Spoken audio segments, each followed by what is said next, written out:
ইসলামী দল না করলে প্রকৃত মুসলমান হওয়া যায় না, এ ব্যাপারে ইসলাম কি বলে? ইসলামী দল করা কি বাধ্যতামূলক কিনা? নির্দিষ্ট দল না করলে কি মানুষ কাফের হয়ে যাবে? ভাই, এগুলো হলো বিভিন্ন আমাদের ভাই ব্রাদারদের বাড়াবাড়ি। বিভিন্ন ইসলামিক দলের কর্মীরা তারা তাদের মতো করে অনেক কথা বলেন, যেগুলো আসলে না কোরআন হাদিসে আছে, না তাদের দলের নেতারা তাদেরকে ভাই বলেন। এরকম অনেক ভাই ব্রাদার আছেন যারা এই ধরনের কথাবার্তা বলেন। একজন মুসলমান রাজনীতি সচেতন হতে হবে। ইসলাম এবং মুসলমানদের কল্যাণ কোন দিকে, অকল্যাণ কোন দিকে, এইটুকু বোঝার মতো ক্ষমতা একজন মুসলমানের মধ্যে থাকতে হবে, এবং তিনি ইসলাম এবং মুসলিমদের কল্যাণ, নিজের দেশ, মাটি, মানুষের কল্যাণ বিবেচনা করে তাকে সিদ্ধান্ত নিতে হবে। তার কোনো সিদ্ধান্ত এটা যদি কোনো খারাপ মানুষের বা ইসলাম মুসলমানদের প্রতি বিদ্বেষ পোষণকারী বা ইসলামের ব্যাপারে অমনোযোগী মানুষের এগিয়ে যাওয়ার পথকে উন্মোচন করে, সে আল্লাহর কাছে দায়ী থাকবে। এজন্য তার রাজনীতির সচেতনতা, তার মতামত এবং ভোট প্রদান, এগুলোর ক্ষেত্রে অবশ্যই দায়িত্বশীলতার পরিচয় একজন মানুষকে দিতে হবে। কিন্তু একই সাথে দাওয়াতি কাজ করার জন্য, ইসলামের প্রতি মানুষকে আহ্বান করার জন্য অনেক প্ল্যাটফর্ম আছে। ইসলামী দলগুলো সেরকম অনেকগুলো প্ল্যাটফর্ম, অনেকগুলো দল, অনেকগুলো প্ল্যাটফর্ম। কেউ কোনো প্ল্যাটফর্মকে বেশি উপযোগী মনে করে সে প্ল্যাটফর্মে তিনি কাজ করছেন, সেটা পলিটিক্যাল হতে পারে, নন পলিটিক্যাল হতে পারে। এটা আল্লাহর কাছে নাজাত পাওয়ার জন্য যথেষ্ট। মৌলিকভাবে মুসলিমদের যে মূল ধারা আছে, সেই মূল ধারা, সেই ধারার মধ্যে আবার বহু উপধারা, বহু প্ল্যাটফর্ম আছে। সেগুলোর বাইরে এসে মূল ধারার সাথে যাতে কানেক্টেড থাকে মুসলমানরা, সেখান থেকে বিচ্ছিন্নতাবাদের দিকে যেন না যায়, নিজস্ব কোনো মতবাদ যেন তৈরি না করে, আলাদা কোনো আপনার গিরিপথ যেন তৈরি না করে, এই ব্যাপারে শরীয়ত আমাদেরকে সতর্ক করেছে। অতএব ঐক্যবদ্ধ থাকার মানে হলো সেটা, কোনো একটা বলয় বা প্ল্যাটফর্ম বা কোনো একটা সংগঠন, সাংগঠনিক পরিচয়, পলিটিক্যাল হোক, নন পলিটিক্যাল হোক, এ ধরনের প্ল্যাটফর্মে কাজ করলে কাজের সুবিধা হয়। সন্দেহাতীতভাবে সেটি জায়েজ, কিন্তু সেটা করতে গিয়ে যদি আমরা অন্ধ হয়ে যাই, আমাদের ওয়ালা বাড়াটা যদি দলকে ঘিরেই হয়ে যায়, আল্লাহ এবং তার রাসূলের জন্য না হয়ে যদি সেটা সীমাবদ্ধ এবং সীমিত একটা চিন্তার জন্য হয়ে যায়, তাহলে সেটা আবার গুনাহের বিষয়ে হতে পারে। এই জন্য বিষয়গুলোকে পার্থক্য করা, পরখ করা, ইম্পর্টেন্সি এবং গুরুত্ব বোঝার পাশাপাশি কতটা ইম্পর্টেন্ট শরিয়াতে সেটাও বোঝা গুরুত্বপূর্ণ। আমরা অনেকে এক্ষেত্রে বাড়াবাড়ি করি, আবার অনেকে ছাড়াছাড়ি করি। এই দুইটারই অবসান হওয়া দরকার, এবং সঠিকটা আমাদের অন্তত উপলব্ধি করা দরকার। আল্লাহ আমাদেরকে বোঝার তৌফিক দান করুন। মসজিদে না গিয়ে ঘরে 5 ওয়াক্ত নামাজ নিয়মিত পড়লে কি কাফের হয়ে যেতে হবে? বিস্তারিত জানতে চাই। যদি কেউ নামাজ নিয়মিত পড়েন, তিনি কাফের হবেন না ইনশাআল্লাহ। নামাজ তরক করার কারণে যে সমস্ত ওলামা একরাম কাফের হওয়ার কথা বলেন, তাদের মতেও কাফের হবেন না। তবে হ্যাঁ, নিয়মিত যদি জামাত তরক করে সেটা ভয়াবহ, সেটা ওয়াজিব তরক করার মতো বিষয়। এবং ওই যে মুসলিমদের জামায়াতের সাথে থাকা, এই জন্য মূল জামাতের সাথে অংশগ্রহণ করে নামাজ পড়তে হবে।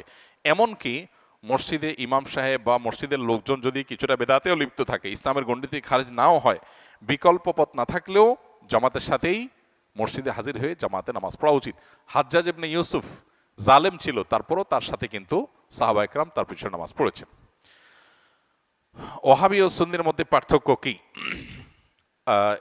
এটা তো কমন একটা বিষয় আমাদের দেশে।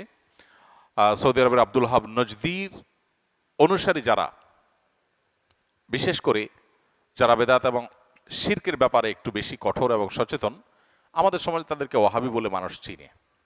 যদিও ওয়াহাবি হওয়াটা কারোর কাছে গৌরবের, আবার কেউ এটাকে গালি হিসেবে দেয়।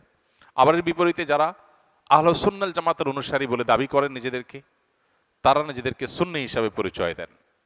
তাদের ব্যাপারে আবার ওয়াহাবি পরিচয় বা ওয়াহাবি ট্যাগ যাদেরকে দেওয়া হয়, তাদের দৃষ্টিভঙ্গি হলো যে এরা বেদাতের ব্যাপারে অনেক বেশি তারা আপনার শিথিল এবং বেদাতে অনেক বেশি লিপ্ত। এখানে অবশ্য বেদাতের সংজ্ঞা পরিচয় নিয়ে নানাবিধ মতো পার্থক্য আছে।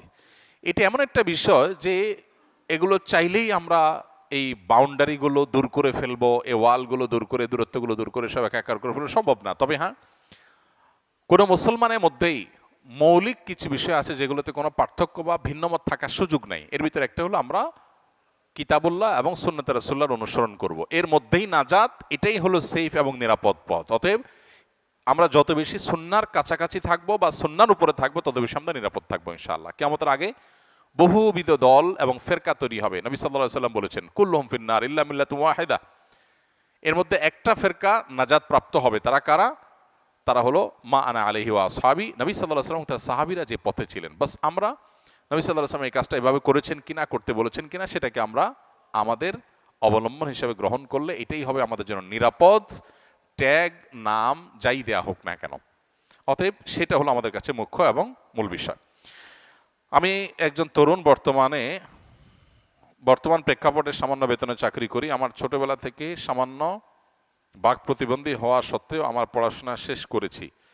আমার এই সামান্য প্রতিবন্ধকতা চাকরির ক্ষেত্রে ব্যাপক প্রভাব লক্ষ্য করা যায়, তাই ছোটবেলা থেকেই চিন্তাভাবনা নিজের যোগ্যতা কিছু একটা উদ্যোক্তা হব, বাট পরিবারের চাপে কখনো সাহস পাই নাই।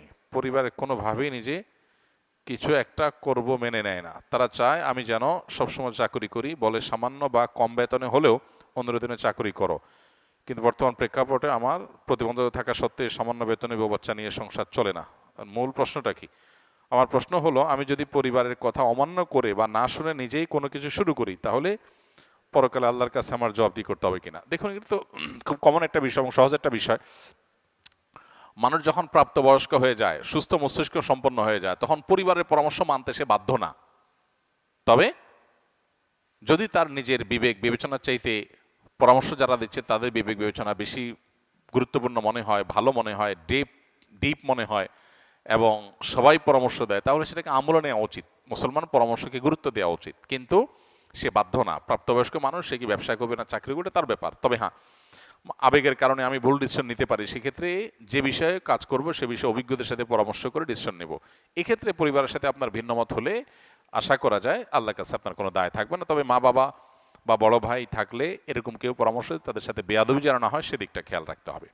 এবছরের হজ ব্যবস্থাপনার অনেকে প্রশংসা করেছেন। আপনার অভিজ্ঞতা এবং আগামী বছর যারা হজে যাবেন তাদের উদ্দেশ্যে কিছু বলবেন।